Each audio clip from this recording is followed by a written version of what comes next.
Oh kon borong. Es tehmu cik oke ra? Masih. Ya kono didol kok. Gus Miftah ini nggak kapok-kapok. Kemarin heboh karena dia tawar-tawar istrinya di depan umum dan katanya bercanda. Dan kemarin juga kepada Bapak Tukang Es bercanda lagi. Sepertinya dia urutan kedua setelah Haikal Hasan yang akan direview sama Bapak Prabowo Subianto. Cap sonder kop, tahu nggak? Kalau orang Belanda bilang cap sonder kop. Bicara kayak ayam nggak punya kepala. Gus, enceng ya main gus-gusannya enceng. Pulang. Gus dicariin sama Agus. Harusnya Gus bekon sama Agus. Agus sedih banget bu. Ya itu, kawan Agus. Kayak gitu kan maksud kau. Aku teriris karena aku juga pedagang es teh gitu. Cuma nggak kayak gitu juga caranya Gus. Nggak kayak gitu juga. Mending Gus Miftah pulang sama Agus. Ayo kelakuanmu, ya Allah, kowe kok iso sih isik panggah ceramah ngalor ngidul, ya kan? Sumpah aku gak respect banget karo kowe iki. Koyo apa ya? Ilmumu ki masatiku ning polok ngono kuwi, ora ning utek, ya kan? Sorbanmu tok ae sing ning sirah kuwi. Tapi utakmu ning polok, ning sikil. Situasi yang dihadapi oleh Gus Miftah ini memang sudah tidak bisa lagi tertolong. Pertama karena memang pihak istana juga sudah bereaksi keras. Yang kedua, bak air yang sudah tidak bisa lagi terbendung. Netizen betul-betul menggila dan ini tidak saja menyasar netizen laki-laki, tetapi yang lebih dahsyat adalah emak-emak yang hari ini begitu muak dengan apa yang dilakukan oleh Gus Miftah. Ya biasalah ya, kalau perempuan itu kan memang perasaannya jauh lebih peka. Akhirnya apa yang terjadi sahabat? Saya tracking media sosial luar biasa di berbagai kanal, ada di YouTube, ada di TikTok, Instagram, semua menghujat Gus Miftah. Memang sangat disayangkan sih, Gus Miftah ini orang yang sangat digandrungi sampai-sampai kemudian dia menjadi salah satu orang yang menjadi kunci bagaimana Pak Prabowo kemarin di dalam meraih suara pada tingkat grassroots, terutama pada pemilih-pemilih pemula. Karena memang ya luar biasa lah Gus Miftah ini. Kita sangat menyayangkan kejadian ini kalau sampai kemudian Gus Miftah terseleding dari kabinet ya, dari utusan khusus ya, yang saya kira bukan kaleng-kaleng sih. Itu artinya memang betul-betul orang yang dipercaya oleh Prabowo. Sayang sekali Gus Miftah tidak bisa jaga diri, tidak bijak di dalam membangun komunikasi ke masyarakat, terutama pada saat dia di panggung ceramah. Nah, seperti apa mak-mak memberikan tanggapannya? Silahkan bagi orang-orang yang selama ini sangat simpati kepada Gus Miftah, tutup telinga dulu, karena ini sangat pedas. Oh kon borong. Es tehmu cik oke ra? Masih. Ya kono didol kok. Gus Miftah ini nggak kapok-kapok. Kemarin heboh karena dia tawar-tawar istrinya di depan umum dan katanya bercanda.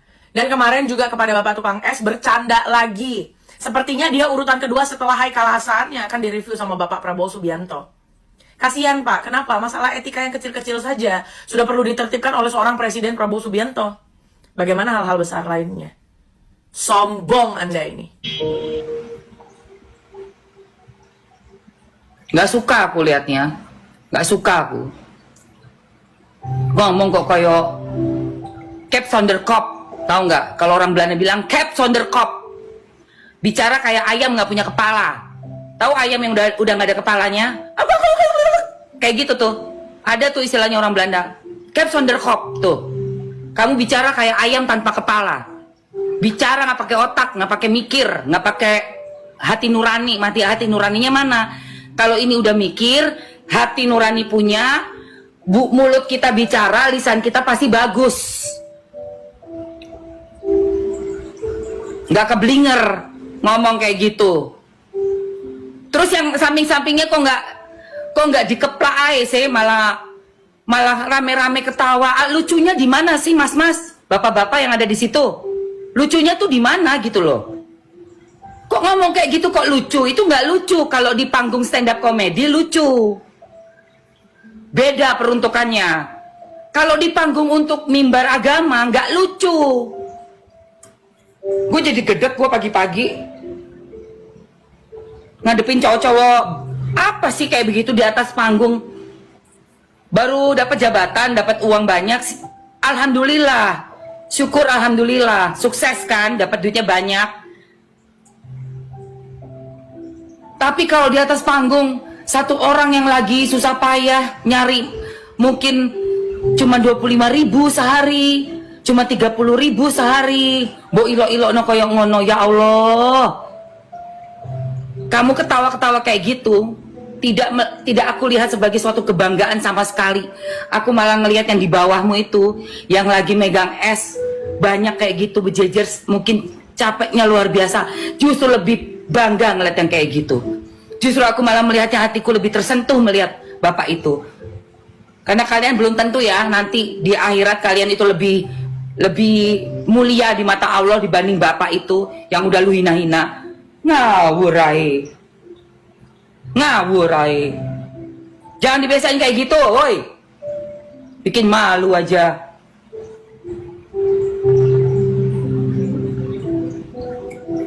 Pasti kalian udah lihat video bapak-bapak jualan es teh yang dibilang goblok sama si Gus. Ya, Gus. Ku bilang ya sama Gus, Gus, enceng ya main gus-gusannya enceng. Pulang. Gus dicariin sama Agus. Harusnya Gus bekon sama Agus. Agus sedih banget, Bu. Ya itu, kawan Agus. Gus, tolong ambil kawannya ini ya. Jangan berkeliaran nih jual agama ya, Gus. Tolong, Gus. Ya, aku nih susah kali marah ya. Cuma ini aku marah emosi, meledak-ledak. Tapi aku nggak bisa nangis gitu. Aku sedih sebenarnya naik bapak itu ya. Tapi aku nggak bisa, aku meluapkan nangis. Aku nggak bisa, makanya aku kayak gini ya. Udahlah, ngamuk-ngamuk lah aku kayak gini. Aduh, aku nggak tahu lagi kenapa. Karena ini pedagang es teh, bapak-bapak cuma jualan es teh. Dan menurut aku di Indonesia tuh mindset es teh tuh kayak, ih apaan sih pedagang es teh? Ih gocengan. Kapan kayanya bro? Dan lu nganggap diri lu sebagai penjualan agama itu kayak lebih dari bapak itu. Makanya kau bisa ngina-ngina bapak itu kan? Kayak gitu kan maksud kau. Aku teriris karena aku juga pedagang es teh gitu. Cuma nggak kayak gitu juga caranya Gus. Nggak kayak gitu juga. Mending Gus Miftah pulang sama Agus. Dibonceng sama Agus. Tolong dulu Gus. Udah enceng main gus-gusan enceng, pulang. Assalamualaikum warahmatullahi wabarakatuh.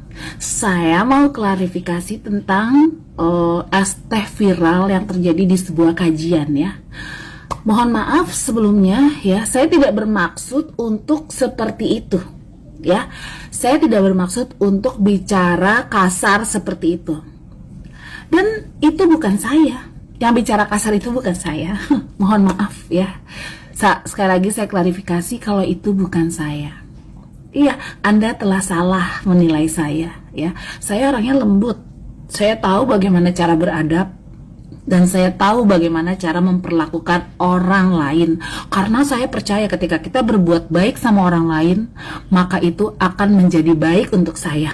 Mohon maaf ya. Kalau Anda menjudge saya sebagai pelaku yang bicara kasar kepada seorang penjual teh, itu bukan saya. Saya Mifti ya. Bukan, saya Mifti, Anda salah. Mohon maaf sekali lagi ya. Assalamualaikum warahmatullahi wabarakatuh. Wah, zaman saiki sing jenenge Gus-Gus iki ya rada-rada kaya celeng. Mbah iku menungso sing jenenge Agus iku sing ning TikTok lho ya. Nangis-nangis iku ya kan karo Gus-Gus sing jarene pinter agama. Ya Allah kelakuane, astagfirullahaladzim. Pak bayangno Pak posisimu dadi apa ki lek ngene bapak-bapak bakul teh iku mengke golekne mangan anak bojone. Cara beliau ya mencari nafkah terus dingunokno ngono kuwi. Ayo kelakuanmu ya Allah, kowe kok iso sih isik panggah ceramah ngalor ngidul, ya kan? Aku sumpah aku gak respect banget karo kowe iki. Koyo apa ya? Ilmumu ki maksatiku ning polok ngono kuwi, ora ning utek, ya kan? Sorbanmu tok ae sing ning sirah kuwi. Tapi utakmu ning polok, ning sikil. Oke, saya kira kita sudah mendengar ya apa yang disampaikan oleh Mak ini. Yang terakhir itu salah seorang TKW. Dia ada di Taiwan kalau tidak salah, itu sangat mendegradasi lah Gus Miftah. Bayangkan kalau dia mengatakan dalam bahasa Jawa bahwa otak Gus Miftah itu tidak di kepala tapi di kaki. Nah, kira-kira kurang lebih seperti itu di ujung videonya itu sahabat. Artinya apa? Itulah kemarahannya. Dan sekali lagi ini menjadi refleksi tidak saja buat Gus Miftah saya kira, tetapi termasuk jajaran-jajaran menteri yang lain sebelum mereka semua pada offside. Karena kasihan Pak Prabowo. Pak Prabowo mempercayai kalian sesungguhnya untuk membantu bagaimana supaya mengurus ini rakyat. Justru kemudian kalian menjadi bulan-bulanan oleh rakyat yang seharusnya rakyat itu diayomi. Nah, sekali lagi, ini tidak terjadi begitu saja. Atau jangan lagi ada yang berpikir bahwa ini sengaja ada yang desain. Orang-orang yang membenci Pak Prabowo, enggak ada hubungannya dengan Pak Prabowo ini. Ini hubungannya dengan congornya Gus Miftah. Yang dia tidak bisa tapis, dia tidak bisa merem. Dan anehnya ada saja orang yang mengatakan bahwa Gus Miftah memang orangnya seperti itu dan itu biasa saja, hanya bercanda. Ya bercanda, tidak ada masalah. Tapi kalau bercandanya kelewatan sampai menyakiti hati masyarakat, itu bukan lagi bercanda namanya, tapi memang melakukan hinaan. Hanya saja dilakukan melalui canda-candaan. Supaya mungkin kesannya di masyarakat itu hanya bercanda saja. Tetapi kan perspektif orang berbeda-beda. Apalagi sekali lagi ini pedagang kaki lima yang sangat disayangi oleh Pak Prabowo. Presiden sayang kepada pedagang kaki lima, menteri-menterinya, pembantunya justru tidak sayang. Ini kan sangat ambivalensi ya. Sehingga memang ke depan ini saya kira menjadi refleksi buat semuanya, termasuk saya kira buat penceramah yang lain sekalipun tidak melekat pada pemerintah. Pemerintah hari ini luar biasa berupaya keras bagaimana mengayomi rakyat, bagaimana menghidupi rakyatnya, sampai Pak Prabowo mengeluarkan program makan gratis, sahabat, demi untuk meringankan beban rakyat. Anehnya Gus Miftah justru kebalikan dari itu. Ini yang sangat disayangkan ya. Tapi sekali lagi ini harus kita memahaminya secara dewasa bahwa polemik ini sesuatu yang tidak disengaja. Saya kira Gus Miftah juga sudah minta maaf. Dan orang yang menjadi subjek, orang yang menjadi objek dari situasi ini juga sudah memaafkan Gus Miftah. Hanya saja memang netizen saya kira wajar saja kalau sampai hari ini juga masih sangat marah karena ini terkait dengan hati orang, hati seorang manusia ya, apalagi ibu-ibu.